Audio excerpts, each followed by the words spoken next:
biyya argama dhala namaa ka'umsa sirna dimookiraasii irraa fi biyya saboota sablammoota uummattoota hedduu qabdu Itoophiyaa cabiinsa seenaa ishee kaleessaa irraa fayyisuun yaadota garaagarummaaf ka'umsa ta'an mariin furuun biyya guddoo maqaa gaarii qabduu fi lammiilee ishee hundaaf mijattu taate uumuuf koomishiniin marii biyyaalessaa hundaa'ee mariin geggeeffamuu erga eegalee bubbuleera. Marii kanattis xumura gochuuf ajandaawwan filataman 8 irratti magaalaa Finfinneetti bakka bu'oota hawaasaa waliin mari'atamaa jira. Hirmaattotni marichaa yaada isaanii himaniif qoodanis mariin adeemsifamaa jiru walabummaan yaadaa kan keessatti mirkanaa'e hirmaachisummaa kutaalee hawaasaa hundaa of keessaa kan qabuu fi hundi miira wal dhaggeeffachuuf wal danda'uun yaada bor biyyatti fufsiisuu irratti mari'achaa jiraachuu dubbataniiru. የሐሳብ ነጻነት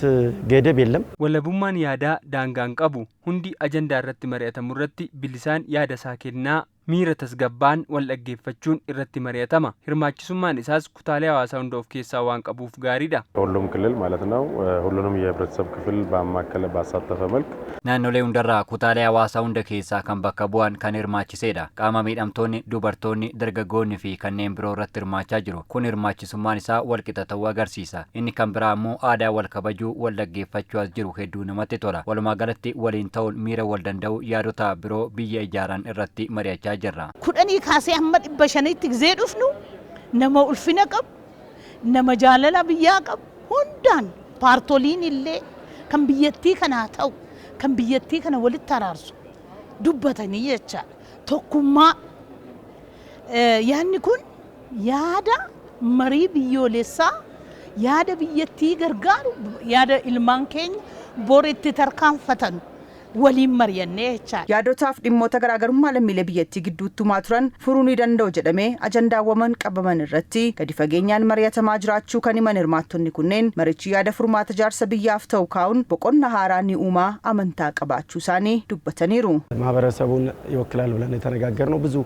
አጀንዳዎች አሉ hawaasa bakka bu'u jedhamanii ajandaawwan adda bahan irratti mari'achaa jirra ijaarsa biyyaa yaadota garaagarummaa uuman irratti gadi fageenyaan mari'atamaa jira dhimmi irratti mari'atamaa jirus kan waloo keenyaa waan ta'aniif hanga garee 500tti walii galuun wal dhaggeeffachuun yaadota waliin galchan irratti mari'achaa jirra. Of laalta of allaala maal keessan jira jetta maal keessa jirta jetta walitti fiddeet kan biyyaa ta'u fudhattee baata jecha kan biyyaan taane inni kanaan dura waliin nu dhahaa bahe sun hafee gara tokko taanee hundumtuu sabni mirgi isaa eegamee misoomni barbaachisu tokko biyya hundarrattuu dagaagee finiinsanii hojjetanii walii galanii buluu bichaatu nu baasa jenneeti kana mannu jecha. Mariin biyyaalessaa geggeeffamaa jiru kun carraa guddaa cabiinsa seenaa Itoophiyaa barootaa hambisuun seenaa haaraa Itoophiyaa keessatti akka eegalu taasisuudha kan jedhan hirmaattonni kunneen carraa kanatti fayyadamnee dhaloota dhufu biyya nageenya waaraa qabduuf misoomte dhaalchisuu ni dandeenyas jedhaniiru. Mariin kun dhaloota boriitiif waan guddaa fidee dhufaa jira. Itoophiyaan sabaaf sablammiin hundumtuu lolaanotoon ta'iin mari'atee biyya isaa kana gara fuulduraatti deemsisuudhaaf marii malee wanti nama baasu hin jiru. Mariin kun carraa guddaa waan biyyattiidhaa barbaadamu tokko irratti mari'atamaara. Ammaan booddee seerri ittiin bulmaanni sirrii ta'e biyyattiidhaa kan fayyadu kan dhaloota boriitii fayyadu kan irratti murteeffanneet baanaa jecha. Carraan kun carraa irraa barachuu qabnu carraa fuula durallee dhalootni boodaatillee irraa barachuu qabu waan kana adeemsa as geenye hanga amma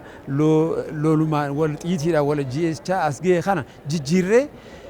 gatteenye mariidhaan hiikannee nuti hundi obboleeyyanii ilmaan Itoophiyaadhaa hundi obboleeyyanii rakkoo jirtu mangudummaadhaan hiikannee nagaya biyya tanaa sabachiifnee nagayaan karaa biyyattiitti guddattu misooma harka wal qabannee misooma irra bobba'uudhaaf abdii guddoo qabna irraa qaban.